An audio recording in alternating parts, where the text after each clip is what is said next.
गरुड हा आकाशातील सर्वात उंच उडणारा पक्षी आहे. एकदा काय झालं, एक कावळा गरुडाच्या पाठीवर बसला. तो सतत त्याला चोच मारू लागला, पंख तोडायचा प्रयत्न करू लागला. गरुडाला राग नाही आला, तो काही भांडला नाही. त्याने काय केलं माहिती आहे का? हळूहळू आणखी उंच उडायला सुरुवात केली. जितका तो वरती गेला तितका ऑक्सिजन कमी झाला आणि शेवटी कावळा थकला, श्वास घेऊ शकला नाही आणि खाली कोसळला. गरुडाने काहीच नाही केलं, तो फक्त आपलं काम करत राहिला, उंच उडत राहिला. हीच तर त्याची ताकद होती. त्याला माहित होतं, माझी उंचीच माझं शस्त्र आहे. माझं लक्ष कावळ्यावर नको, माझ्या उंचीवर हवं.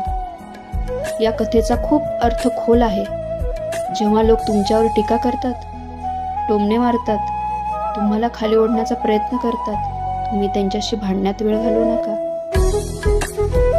फक्त तुमच्या स्वप्नांवर लक्ष केंद्रित करा आणि अजून उंच भरारी घ्या. कारण जेव्हा तुम्ही वर जाल तेव्हा हे लोक आपोआप खाली पडतील.